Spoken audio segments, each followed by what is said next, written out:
श्री गणेशाय नमः। वक्रतुंड महाकाय सूर्यकोटि समप्रभ निर्विघ्नं कुरु मे देवं सर्वकार्येषु सर्वदा। अब हम गणेश जी का नाम लेकर शिव पुराण प्रारंभ करते हैं।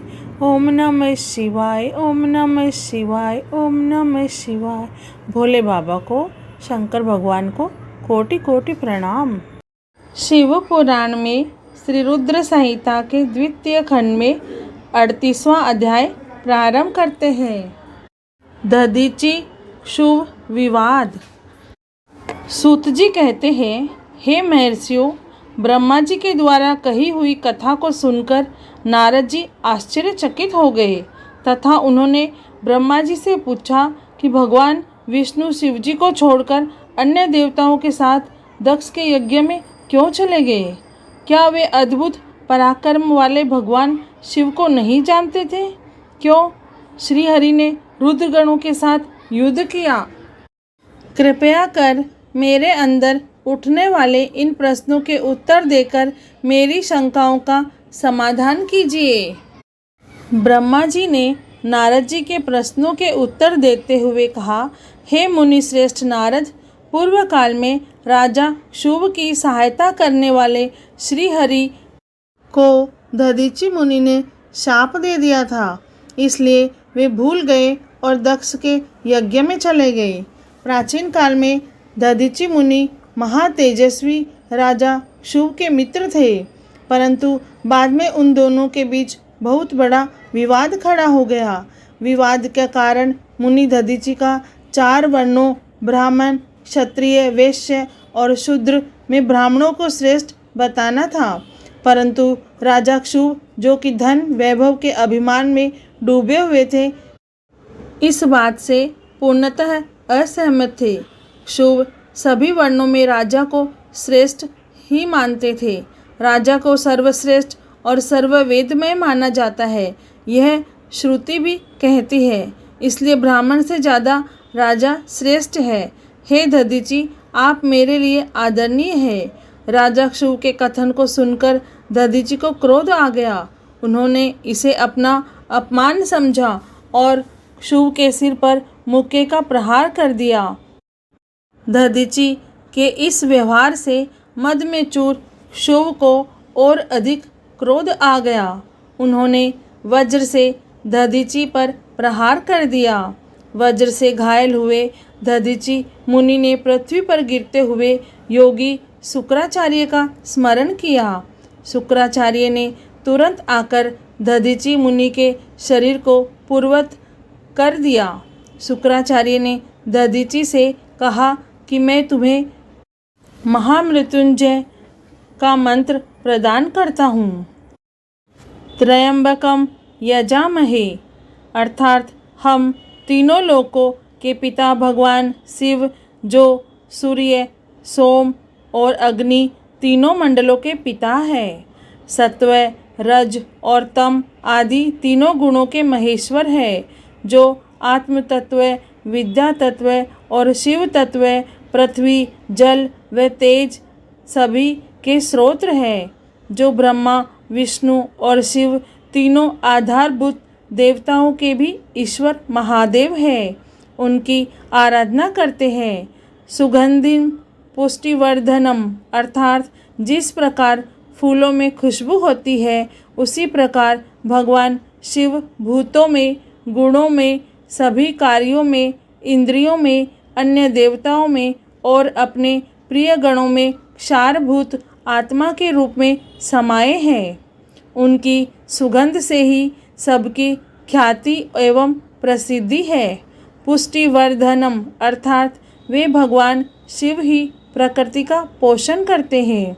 वे ही ब्रह्मा, विष्णु, मुनियों एवं सभी देवताओं का पोषण करते हैं। उर्वारुकमिव बंधनात् मृत्योर्मुक्षीय मामृतात्, अर्थात जिस प्रकार खरबूजा पक जाने पर लता से टूटकर अलग हो जाता है, उसी प्रकार मैं भी मृत्यु रूपी बंधन से मुक्त होकर मोक्ष को प्राप्त करूं। हे रुद्रदेव, आपका स्वरूप अमृत के समान है, जो पुण्य कर्म तपस्या, स्वाध्याय, योग और ध्यान से उनकी आराधना करता है, उसे नया जीवन प्राप्त होता है।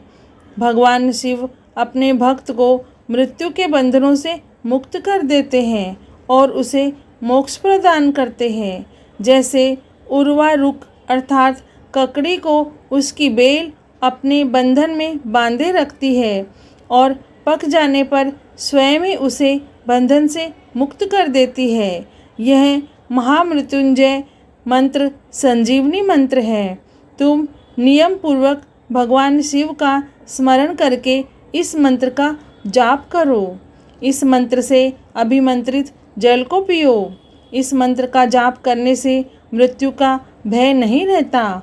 इसके विधिवत पूजन करने से भगवान शिव प्रसन्न होते हैं।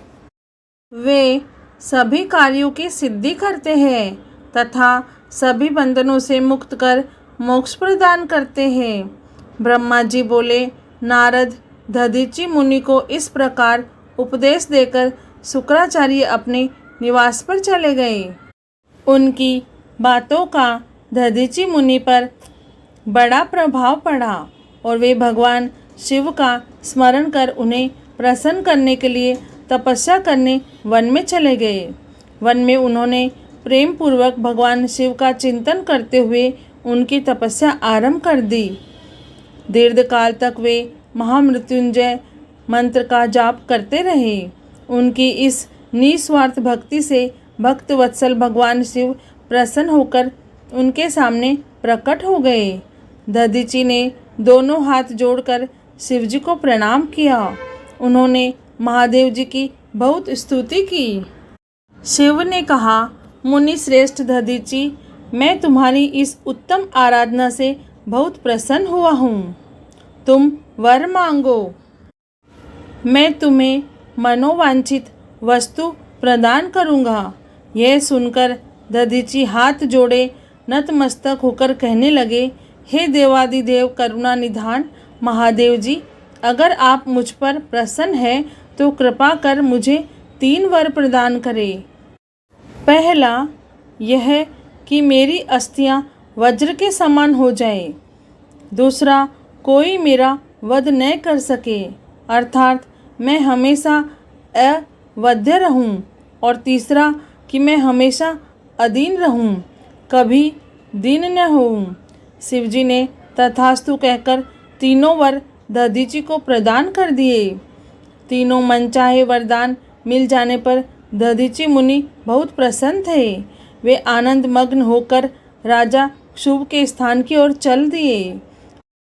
वहां पहुंचकर दधीचि ने शुभ के सिर पर लात मारी। शुभ विष्णु जी का परम भक्त था। राजा होने के कारण वह भी अहंकारी था। उसने क्रोधित होकर तुरंत दधीचि पर वज्र के प्रहार कर दिए, परंतु शुभ के प्रहार से दधीचि मुनि का बाल भी बांका नहीं हुआ। यह सब महादेव जी के वरदान से ही हुआ था। यह देखकर शुभ को बड़ा आश्चर्य हुआ। तब उन्होंने वन में जाकर इंद्र के भाई मुकुंद की आराधना शुरू कर दी। तब विष्णु जी ने प्रसन्न होकर शुभ को दिव्य दृष्टि प्रदान की। शुभ ने विष्णु जी को प्रणाम कर उनकी भक्तिभाव से स्तुति की। तत्पश्चात शुभ बोले, भगवान मुनि श्रेष्ठ दधीचि पहले मेरे मित्र थे, परंतु बाद में हम दोनों के बीच में विवाद उत्पन्न हो गया। दधीचि ने परम पूजनीय भगवान शिव की तपस्या महामृत्युंजय मंत्र से कर उन्हें प्रसन्न किया तथा अवध्य रहने का वरदान प्राप्त कर लिया। तब उन्होंने मेरी राजसभा में मेरे समस्त दरबारियों के बीच मेरा घोर अपमान किया। उन्होंने सबके सामने मेरे मस्तक पर अपने पैरों से आघात किया। साथ ही उन्होंने कहा कि मैं किसी से नहीं डरता। भगवान मुनि दधीचि को बहुत घमंड हो गया है। ब्रह्मा जी बोले, नारद, जब श्री हरि को इस बात का ज्ञान हुआ कि दधीचि मुनि को महादेव जी द्वारा अवध्य होने का आशीर्वाद प्राप्त है, तो वे कहने लगे कि शुभ महादेव जी के भक्तों को कभी भी किसी प्रकार का भय नहीं होता है। यदि मैं इस विषय में कुछ करूं तो दधीची को बुरा लगेगा और वे शाप भी दे सकते हैं। उन्हीं दधीची के शाप से दक्ष यज्ञ में मेरी शिवजी से पराजय होगी। इसलिए मैं इस संबंध में कुछ नहीं करना चाहता, परंतु ऐसा कुछ जरूर करूँगा जिससे आपको विजय प्राप्त हो। भगवान विष्णु के वचन सुनकर राजा चुप हो गए। शिव पुराण में श्री रुद्र संहिता के द्वितीय खंड में 38वां अध्याय पूर्ण हुआ। ओम नमः शिवाय, ओम नमः शिवाय, ओम नमः शिवाय। हे भोलेनाथ, हे शिव शंभु, हे माता पार्वती, आपको कोटि कोटि प्रणाम और कोटि कोटि धन्यवाद। जय भोलेनाथ।